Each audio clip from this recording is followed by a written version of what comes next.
Okay, anyhow, coming back. So the Canaanites were the first inhabitants of Bayt al-Maqdis area, right? That's they were there. This was around 8,000 BC. Then after that, you had Al-Yabisiyun, or the Bassanites. They inhabited Bayt al-Maqdis for almost, and both of them, they split their territories. One was at the coastal and the other were the inlands. The Yabisiyun were the inlands and the coastal were the Canaanites. Then from Canaanites came Ibrahim alayhi salam. He came to that land because he was fed up with his people, and he said, "Inni," and he was where? Ibrahim alayhi salam was where? Come on, we did this. Babylon, Babil, Iraq. He moved from Iraq, Babylon to, right? You remember like the history map, I don't know if you guys remember, it's like Babylon, Mesopotamia, then you had the whole Sham and that area. So he moved all the way to Bayt al-Maqdis. He comes over there, establishes himself, and he goes to Makkah. Ismail and Ishaq alayhi salam are born. Ismail moves to Makkah alayhi salam. Ishaq alayhi salam remains there. Ishaq, his second name is what? No, that's Yaqub, whose name is Banu Israel. It's a trick question.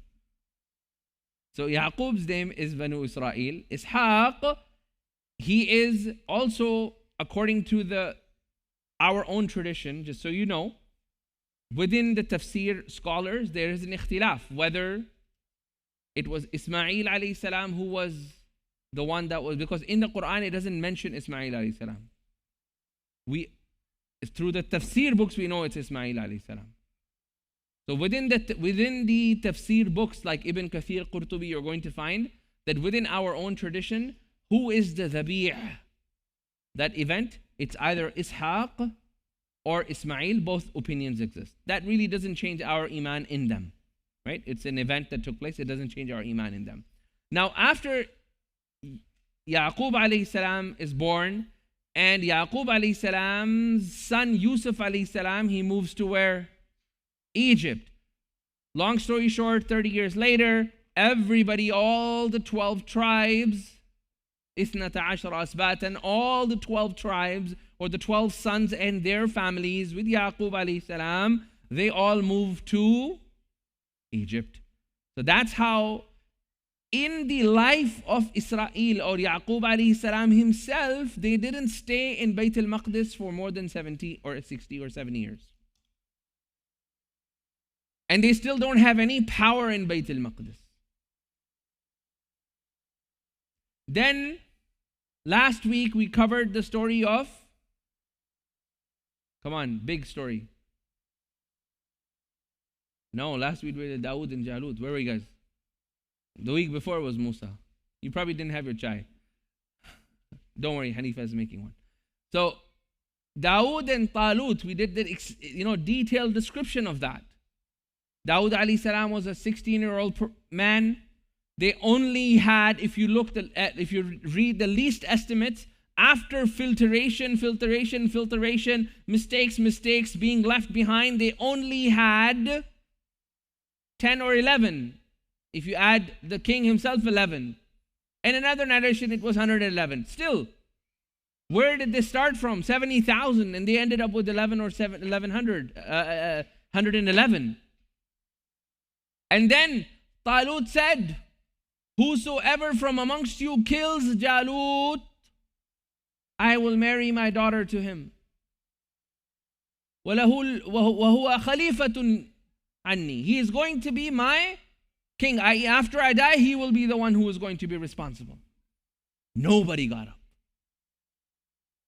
Now the story of Dawood alayhi salam is really powerful for us because of multiple reasons. One of the main reasons why it's really powerful for us is because it's the story of an underdog, right? It's a story of somebody. Underdog does not mean a dog, like just so you go. It's a phrase in English, okay? Anybody's like, oh, Shaykh said dog, astaghfirullah, right? On the mimbar, astaghfirullah. No, it's a phrase. Means the underpower one, somebody who didn't have power. Dawood alayhi salam and Jalut, they're not in power. They don't have that capacity that Jalut has. Right? They don't have. Goliath is this gigantic, humongous person. It is mentioned that he was 7'8", 7'9". Huge person. They don't have the power. Nobody is even ready to confront him alone. Okay? Now, because they were so many in number, Allah says, فَلَمَّا بَرَزُوا, i.e. they said, okay, we're going to have duel. There's no point. We're only 111. You're going to kill us all. So how about we just get into a duel until all of us die? Now, the time for duel came, everybody backed out. Now, Dawood alayhi salam, how did he kill Jalut? What did he use? A slingshot. Okay? Not a slingshot. It's the old style slingshots where you have a leather and you put that and it's a huge long string and you spin it and you are able to release it, and what does that slingshot require? Stone. Yeah, duh. Yes, it requires stone. But how do you operate? Like, can you hit a target? Can you even hit the door from here with a slingshot? What do you require? High level of precision and accuracy and skill set. And there in that story is a hidden message to us that Allah is going to send for all of us opportunities in our lives. But if we're not ready to avail those opportunities, they're going to go and knock at somebody else's door. If you're not ready with your skill, if you're not ready with your intentions, if you're not ready for that, Allah subhanahu wa ta'ala is going to pass on that opportunity to somebody else and they are going to be ready. How many times has it happened that you have a crazy idea and 5 years later somebody else has done it? You're like, man, ye mera idea tha yaar. What happened? You were not ready for it when the idea came to you.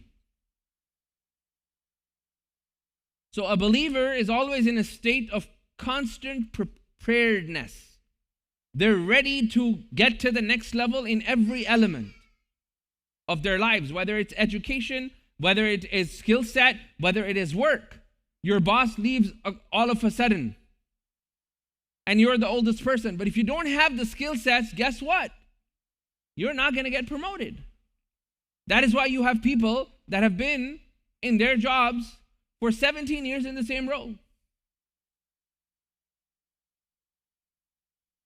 And that is why many times people in the past, they used to say, learn to work on yourself harder than you work on your job. That's the skill here. There's a subtle message here. Dawood alayhi salam is a 16-year-old, feeble, skinny person, has no power whatsoever in front of Goliath, but he learned to work on himself and the skill sets. He was a ra'i, he was a shepherd. You know what? It is mentioned in the Bible and the Torah, and there's no there's no issues mentioning this, that he had so much precision that he could hit targets up to 200 feet away. So all of that prep came in handy that day. He goes up there, Jalut is like waiting. I was like, come on, are you going to come? He's just standing there spinning the thing. And then he hits him where? Right in the center here with that stone. There's a YouTube video of this guy who can actually use these slingshots, and he can reach with that slingshot half of the speed of the bullet. Okay, but but the size is much bigger. So half the speed. So if you look at the impact, if you know basic physics, mass times speed, right? If your mass is double, speed is half, it's almost the same damage it's going to do as anything else, right? Basic. Well, physics is basic, but not for many people. Because physics is a hard subject. You know, I'm itching to try it one more time. Okay, it's not working. Today is not our day. Anyhow, alhamdulillah. Okay, then Dawood alayhi salam, he kills Jalut and he ends up marrying. Now the agreement was that Dawood alayhi salam is going to rule after Talut dies. Banu Israel like, nope, we're not going to believe in that. No. Ibn Talut huwa alladhi yahkum. It's the son of Talut who is going to lead. Now the entire Dawla, the Jews, they got divided again. So the Sahel area, the coastal areas, were taken up by Dawood alayhi salam. And the central area was Ibn Talut. Bayt al-Maqdis was Ibn Talut, the son of Talut. There's multiple narrations about him, so I'm not saying his name. So 5 years later, Dawood alayhi salam prepares an army and goes into Bayt al-Maqdis and takes over Bayt al-Maqdis. And now, this is the first kingdom for Banu Israel. This is the first kingdom for Banu Israel. And if you were to understand this, like, from our perspective, what is the one claim that you always hear in the media? What do they always claim about this? It's whose land? They keep saying it's our land. God gave us this land. It was given to us. So 8,000 BC, and then Ariha, the Arabs, they establish around 3,000, and these guys come at 900 BC. So their first kingdom under Dawood alayhi salam is 900, right? If you say 850 to 900, that range. Sorry, no, it's opposite. It works opposite. So 950 to 1050, right? That's the range. So where are they? Many, like almost 3,000, 16, 17, 1800 years before Arabs were already there. And there were people that were already inhabitant of that land. So this claim is a baseless claim historically. It's a baseless claim by their own researchers. Okay? Now we'll get to that, how this claim was verified, how they installed a fake pillar in 1868, and how this whole thing happened. The inscriptions were in Hebrew, and the entire thing was like, it just didn't happen in a void. It was planned for almost 100 years for people to truly believe in this falsehood. Okay? Any questions about this? Good.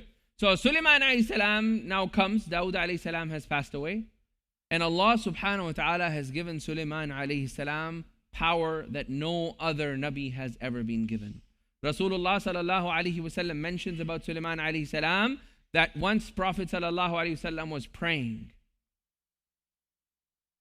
And as he was praying, he saw in front of him a vision from Jannah, and Allah showed him the fruits of Jannah. So he was praying, and he kind of like extended his hand to grab, and then he stopped. And he said, Salamu alaikum wa rahmatullah, Salamu alaikum wa rahmatullah. Then he turned to the Sahabas and he said, I saw today in the Salah fruits from Jannah. If I had wished, and if I had taken a bunch from that Jannah fruit, you would have eaten from that bunch until Yawmul Qiyamah. ثُمَّ تَذَكَّرْتُ دُعَاءَ أَخِي. Then I remembered the dua of my brother Sulaiman. And he said, Oh Allah, give me a kingdom that no other prophet had ever given. No other prophet has ever had a kingdom of like. And if I had taken that fruit, then my kingdom would have become much stronger than the kingdom of Sulaiman. So for the sake of his dua, I did not eat that. Imagine if you or I were there. We're like, he's dead already, man. Let me just take this fruit from Jannah.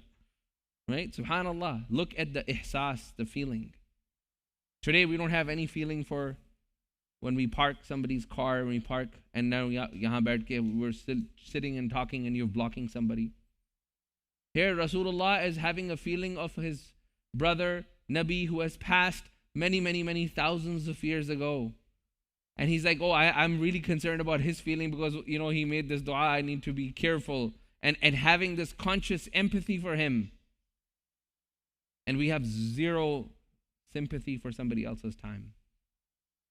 Right? These are things that we all have to reflect as human beings. So Sulaiman alayhi salam's kingdom was so powerful that Allah subhanahu wa ta'ala had given him everything, power over everything. What are some of the things he had given power over? Come on, let's go. Yes. Ants, okay? He could hear ants. He could hear mantiq al-tayr. He could hear the speech of animals, okay? How many animals did he speak to? Ants, what else? Huh? Birds, which specific bird? Kids, hudhud, okay, yes. Jinns, what did he do with jinns? Gotta speak up. He could control the jinns. What else? Yes. He could control the wind. MashaAllah. Good, good, good. What else? Yes?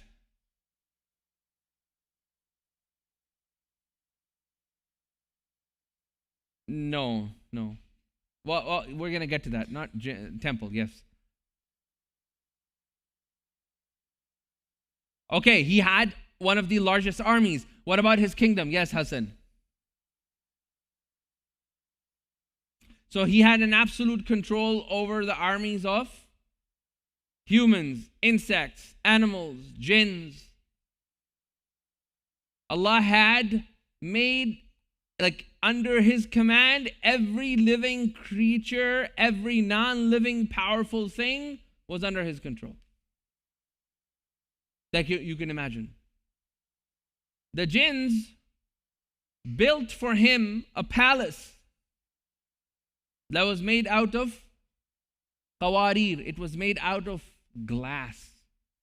An entire palace that was made out of glass. Put your hand down. It was made out of glass, and it was where? Where was it built on? On land?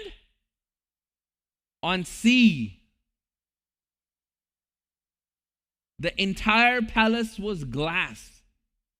Today you have to pay maybe $2,000-$3,000 if it has a little bit of glass over the sea. Right? A room, and it has like a portion that's like going out of this. Like now you can stay. Oh my God, so cool. Right? And you pay, and you see these Instagram videos of, people like, oh my God, this is the best hotel ever. Why? Because that's something that is attractive to human beings. That he did that many, many years ago. Till this day, we don't have the technology for that. Till this day, we don't have the technology to build an entire palace out of glass. We don't have the technology. Okay? One of the other things that Sulaiman alayhi salam had, and a lot of people are not aware of, he had certain people from his in courtyard that had knowledge of ilmul kitab. Okay? And this is something very important for us to understand. So in the Quran, Allah subhanahu wa ta'ala uses the word al-kitab. And this al-kitab is referred to multiple times and referring to different elements. So Hudhud comes back. Hudhud says, I found a group of people led by a woman. That woman, I'm speeding up the story. Comes back, I found a group of people. They're all led by this woman, Saba. And they do not worship Allah subhanahu wa ta'ala. They do shirk. First thing we learn, even a Hudhud knew what Tawheed is. He comes back, the Hudhud comes back and tells Prophet Sulaiman alayhi salam, listen, they're doing shirk, man. Isn't it? They're up to no good. Okay? Then, Sulaiman alayhi salam in the courtyard, what does he say to the people that were there? He says, who can, and وَلَهَا عَرْشٌ عَظِيمٌ, she has a great, huge throne. Azim. So Sulaiman alayhi salam says, who is going to bring this arsh to me? Who got up? Ifritum minal jinn. Ana ati bihi qabla an taquma min maqamik. I will bring that arsh, the time it will take you to stand up from your that entire time, 3 seconds, 2 seconds. Within that I will bring. Then what's the ayah after that? قال الذي عنده علم الكتاب أنا آتي به قبل أن يرتد إليك بصرك. The one who had the knowledge of the book, he said, and by the way, if you read the tafsir, it says this is a human being, not a jinn. All the tafsirs, they don't talk about jinn here. They say either an angel, okay, there's a tafsir that says it's an angel, and majority of the mufassirun, they say this was a human being that had been given the knowledge of this book. He had ilmul kitab. Okay? He was able to bring the entire throne with a blink of an eye. Now, if you really think about it, quantum physics, that's what's happening here. He's able to figure if you really think about it, like in deep essence of what's happening here, it's time-space dimension thing that which Einstein just figured out. And we're still figuring out. And we're able to do some experiments that they found recently. They were not recently, 20 years ago, it's not recent, but they were able to do some experiments where they were able to see images. When this particular object moved closer to the speed of light, they were able to see objects that were 2,000 miles away as an image. And this thing was not even next to them. But the key is, he had ilmul kitab. Okay? It's the knowledge of the book that allows you to have access to certain powers that science cannot explain. Umar radiallahu anh, standing on a mimbar in Medina, in Iraq, 3,000 kilometers away. What does he say? Ya Sariya wara al-jabal. Oh Sariya, behind the mountain the enemy is hiding. Sariya hears and responds to the call of Umar radiallahu anh, 3,000 kilometers away before any technology. See, as believers, as Muslims, this entire story of Sulaiman alayhi salam is so important for us because we believe in things that science cannot prove. That is why the first thing that you and I read in this entire thing is what? Alif Lam Mim. ذَلِكَ الْكِتَابُ لَا رَيْبَ فِيهِ هُدًى لِلْمُتَّقِينَ. What's after? Everybody knows الَّذِينَ يُؤْمِنُونَ بِالْغَيْبِ. Is your Jannah يُقِيمُونَ الصَّلَاةَ? What's the first thing you're going to be questioned? Salah. Why didn't Allah begin with الَّذِينَ يُقِيمُونَ الصَّلَاةَ وَالَّذِينَ يُؤْمِنُونَ بِالْغَيْبِ? Why not bil-ghaib comes? No, there is no salah without iman in the unseen. Your quality of salah is dependent on this. And your unseen is directly linked to la rayba fi, is linked to this book and the belief in it. Can some object transfer through this wall on the other side? Ask any kid today, they're going to say no. No, it can't. There's no way. It's not possible. And from there, the aqadi issues begin. So Sulaiman alayhi salam's entire story is filled with these things that you cannot understand. Another story of Sulaiman alayhi salam is that he was sitting there and a person in his majlis. Remember, in his majlis were jinns, angels, and human beings. They would all sit. And an angel sat there in the shape of a human being, and he kept looking, like if I keep looking at you, and I keep staring. Then the majlis ended, and this person, like if I was, so you go up to Sulaiman alayhi salam, you're like, why was this guy looking? He said, oh, you didn't know who that was? You know who that was? There was Malakul Maut. What? That was Malakul Maut looking at me. He said, Ya Sulaiman, oh Sulaiman, command the wind and tell the wind to take me furthest thing away in India. He said, look, your maut is going to come wherever you are. He said, no. Look, you have to do this for me. So Sulaiman alayhi salam said, fine, no problem. He commanded. The wind took him on a mountain in Hind. He arrives there and he sees the angel of death waiting for him there. Now, the angel of death comes back to Sulaiman alayhi salam and says, what happened? ماذا فعلت بصاحبنا? What did you do with our person? He said, أخذت روحه. I took his ruh. He said, but why were you looking at him? He said, I was looking at him because, in my to-do list, it said, I'm supposed to be taking his ruh on a mountain in India. And I'm like, he's sitting right here. Like, Allah, like, is this like correct to-do list? Like, so I'm sitting here, I'm like, how is this guy ever going to make it to India? Like, it's so far. And this is like in Palestine area. How is this person going to make it to India? There's no way this person's going to be able to make it to India. So at that point, the angel, Sulaiman tells him, oh, well, I got some special powers, I can do things that... Now imagine, how did he breathe? Like there's all these, you can't breathe in an airplane. Like, he traveled at the speed of wind. Had no problem. How did Prophet ﷺ breathe in the space?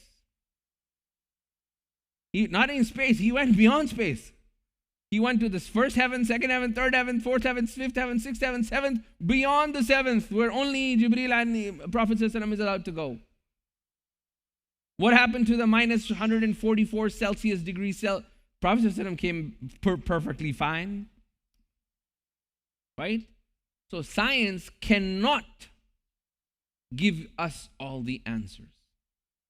Because Allah is in control of this world. The entire story of Sulaiman alayhi salam is there, that Allah can give someone so much power, and Allah can have the best Nabi of this ummah, Ibrahim alayhi salam, with absolutely no power and no people. This is how Allah works. Very little followers and huge kingdom. No followers and the best Nabi. Prophet ﷺ, the most followers. Sawad al-A'zam. The biggest black crowd that you're going to see of our heads, the color of our hair. Sawad al-A'zam on Yawm al-Qiyamah is going to be Prophet ﷺ's ummah. Alayhi salatu wassalam. Why? This is the way Allah subhanahu wa ta'ala operates. Coming back to Sulaiman alayhi salam. So what happens to Sulaiman alayhi salam is that at the death of Sulaiman alayhi salam, 1935, Sulaiman alayhi salam, he passes away. BC, 935 BC, he passes away. And then again, all the kingdoms split into 12 extra kingdoms. From one of those lineages came Isa alayhi salam. From one of the 12, came Judah, and the lineage of Judah came Isa alayhi salam. Just we know. 1920, Judah or Yehuda or Yehuda, Judah, he finally regains the power in 1920, 15 years after the death of Sulaiman alayhi salam.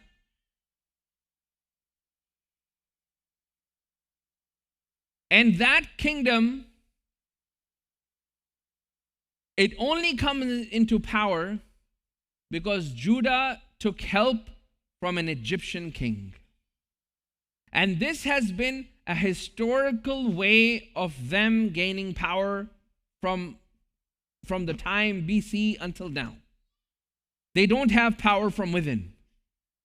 They're always reliant on some other external power to come and fortify them. And in that process, every single time they lose their kingdom. Historically. This has happened historically. These are just facts. So 920, he goes to this king, and his name is Shaykh. He goes to him and he says, listen, I need help. They come, and for the next, until 721 BC, the Egyptians, they rule Palestine. There is no Jews there. He expels them. He makes them all slaves. Everything. So imagine, they're back from Musa alayhi salam all the way back again. Okay? Nothing changed for them. Okay? I wish I could show you all these maps and stuff, but it's not working. So it is what it is. Then you had a person by the name of Bukht Nasr. It's really interesting.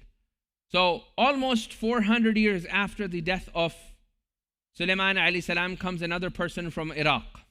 Okay? He was Kaldani. He's from the type of Kaldan in Iraq. And they're still there, that tribe, Kaldanines. And his name was Bukht Nasr al-Kaldani. He attacks Palestine in 597 and basically throws away the pseudo proxy government of Judah that was established by that Egyptian king. They were all slaves in there, but they were still living in Palestine. And they were all taken over, and now Bukht Nasr. Now, there were 4 kings historically that had controlled the entire world. 4 kings that had full kingdom of the entire world. 2 were Muslims and 2 were non-Muslims. Who were the Muslims? MashaAllah, what a smart answer, Sulaiman alayhi salam. If you didn't give me that answer, no pizza for you. What's the second? Dhul Qarnayn. Okay? Dhul Qarnayn. 2 of the non-Muslims. Huh? Genghis Khan? No. Huh? No, not Namrud. Bukht Nasr. Come on, guys. I just told you. He was the king of the entire world. I just told you guys. Come on, you guys are not listening. Pizza lag raha hai sabko. Bukht Nasr. Who's the second one? Okay. Homework. Go find the second one. Go find the fourth one. Okay? Go find the fourth one. So, from 586, okay? Now, I'm going to skip a lot of that because, there's a lot that took place. And from 586 until 1000 AD, after the death of Isa alayhi salam. So I'm going to skip all of that, Isa alayhi salam, and that's going to open up a whole chapter that we don't want to get into right now. Okay? Okay? Actually, you know what? We can do it. Sorry, I'm not going to skip. We can do it. We'll see. Okay. Then 539, I'm going to go through the entire thing. It's okay. Okay. Then 539, when Iraq, Bukht Nasr takes over, in 539, 50 years after Bukht Nasr's power on Palestine, this is the first time Faris, Persia, is now an emerging power in the world, and Persia has set its eyes on Palestine. And he takes Persians, they come in and they remove his name was Horus II. He comes in as the king and removes everybody, including Bukht Nasr and his dominion, and now he establishes his kingdom from Persia all the way to the top. Okay? Now, speaking of Persia, there's something very interesting I read the other day. I was actually sharing it with my wife. I read a hadith in Tirmidhi. I was just reading about Palestine and stuff like that. So Rasulullah sallallahu alaihi wasallam was sitting with Salman al-Farisi. And some Sahabi read the verse, ثُمَّ لَا يَكُونُوا أَمْثَالُكُمْ. Then they're not going to, Allah will يَسْتَبْدِلْ قَوْمًا مِنْ, Allah is going to change a group of people with another people. ثُمَّ لَا يَكُونُوا أَمْثَالُكُمْ. It's the last ending of Surah Muhammad. I think it's Surah Muhammad, yes. So in Surah Muhammad, Allah subhanahu wa ta'ala says this, that Allah, if you are not going to change, Allah is going to change a group of people, and then there will be people that will come, they're not going to be like you. So the Sahabas, they were sitting, and Salman al-Farisi was on the right side of Rasulullah sallallahu alaihi wasallam, and the Sahabas, they said, Ya Rasulullah, man ha'ula alladhina la yakunu amthaluna. That if we're not good Muslims, Allah is saying that Allah will replace us with others that will not be like us. Who are going to be these people? You guys are living that time right now. That's why the hadith was so trippy to me. Rasulullah sallallahu alaihi wasallam takes the hand and he puts it on the fakhiz, the thigh of Salman al-Farisi, and he says, Yakunu min qawmi Salman al-Faris. There will be Persians that Allah will replace them. I.e., when the Arabs will fail to stand for his brain just connected the dots. When the Arabs will fail at all levels, then Allah will bring the rise of Persians, Iranians back in power. This is a prediction and this is an authentic hadith. You're witnessing that today. The only country that is standing up is who? Iran. Okay? When I read that hadith, I was like, man, this is like 22 Arab states, 55 Muslim countries could not facilitate. They recently failed the negotiation. Were not able to facilitate a delivery box, a container of delivery of kaffans. All of us combined, 55 Muslim countries, were not able to deliver kaffans to be able to shroud our shuhada in Gaza.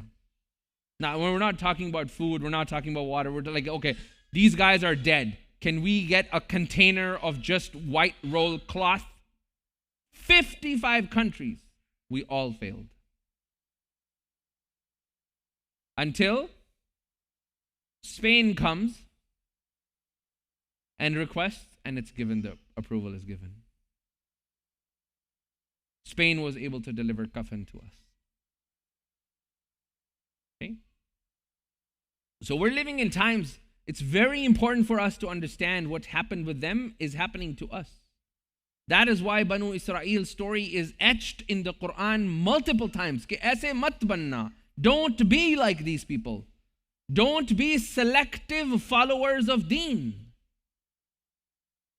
It's absolutely, like I was literally, you'll find a person, he wants to hold on to one or two elements of deen so strongly just in the confines of the masjid.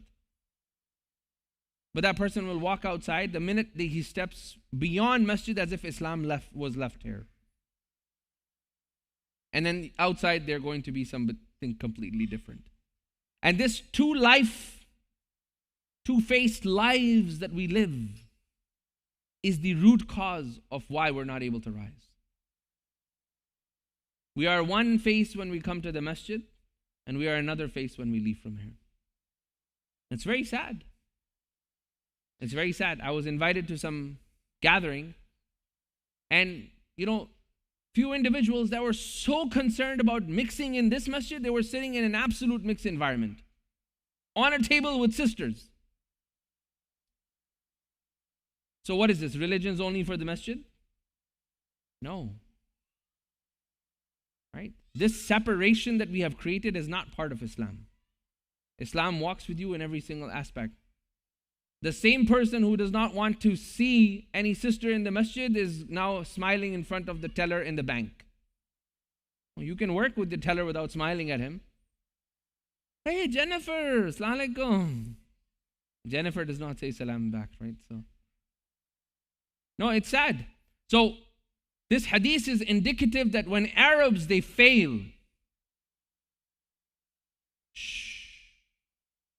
when Arabs will fail, Prophet ﷺ said, then the nation of Salman al-Farisi is going to rise. And that's what we're seeing today.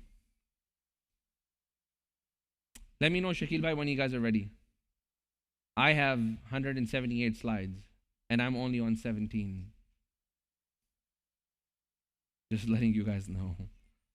I don't know how we're going to go through this in 4 lectures, but we'll figure something out. Okay, next. We're getting close to Isa alayhi salam.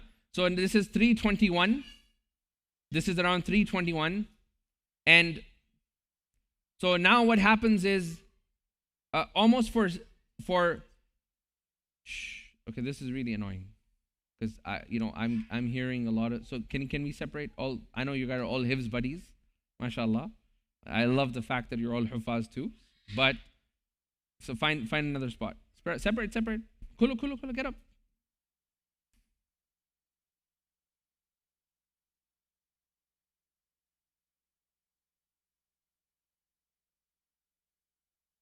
Inshallah. Okay, so Mamlatu, now what happens is after Sulaiman alayhi salam, Yehuda's kingdom was established with the help of that, almost lasted for 300 years. Now comes Bukht Nasr, that is destroyed. And then afterwards, what happens is now there's a new kingdom that is established. And this new kingdom, now I'm going in terms of the sequence, okay? So we've talked about Musa alayhi salam, but Musa alayhi salam has passed away. Now the second kingdom of the Jews is established again. Okay? And at this time, this is like almost 700 years after Musa alayhi salam, the Jews realized, man, we should do something about the Torah. We don't have any record of Torah. So what they did is they went and looked at whatever archives that they could find, and they found some of the other books. And after 700 years of Musa alayhi salam's death, do they start the process of writing Torah.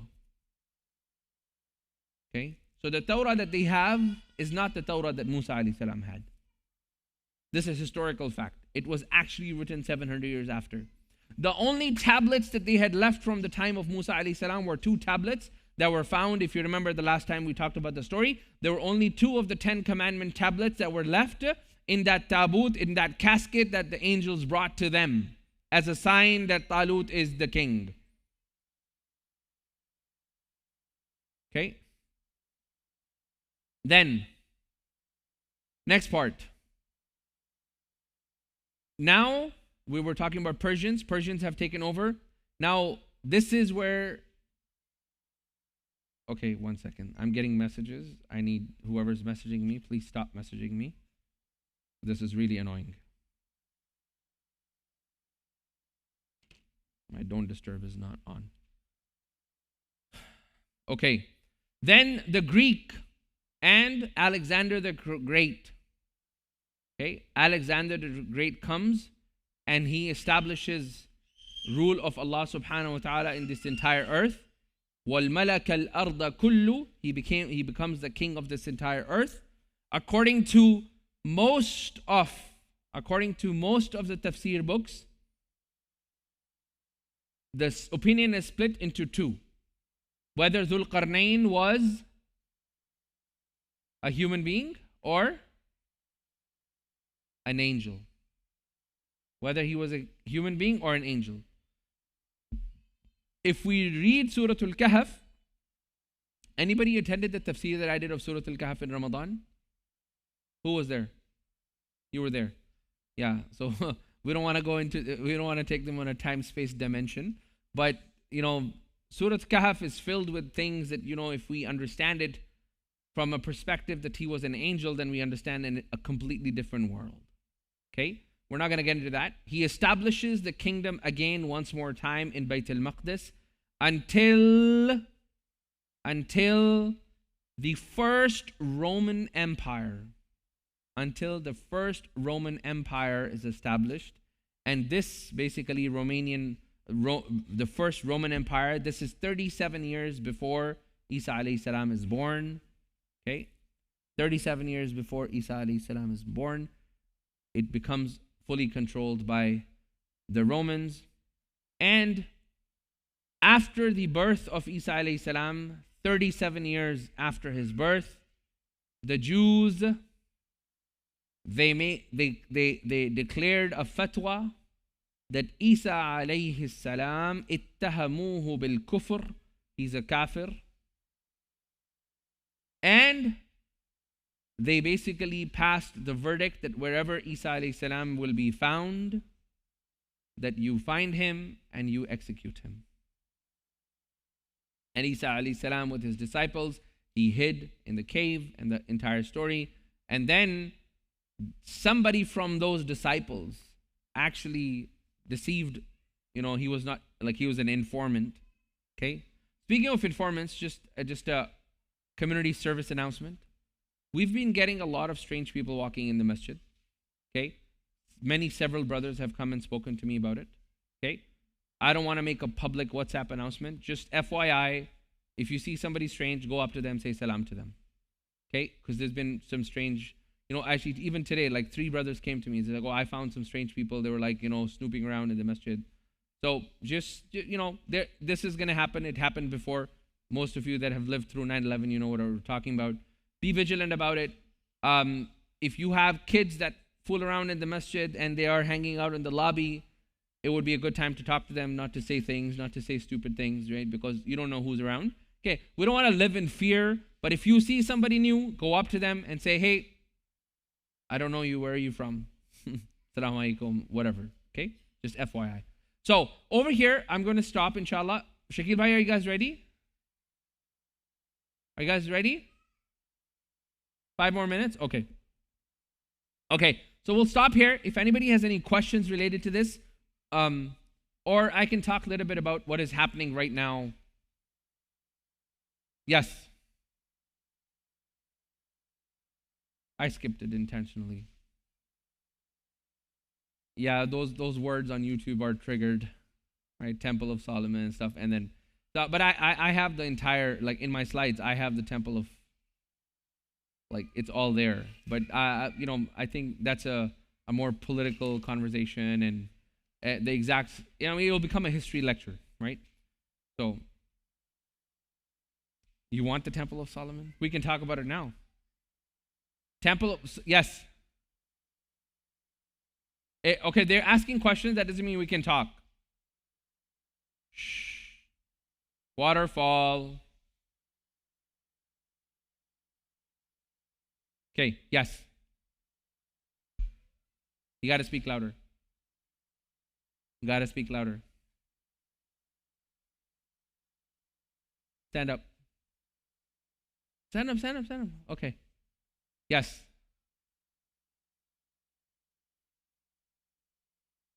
I can't understand anything you're saying. Come closer.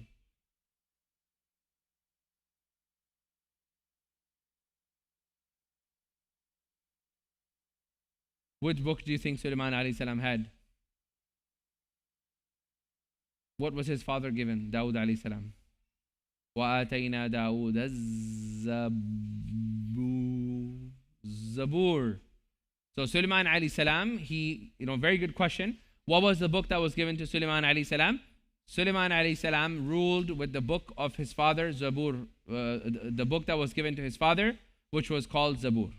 Okay? That was the book that was given to his father. Okay? Good question. Okay.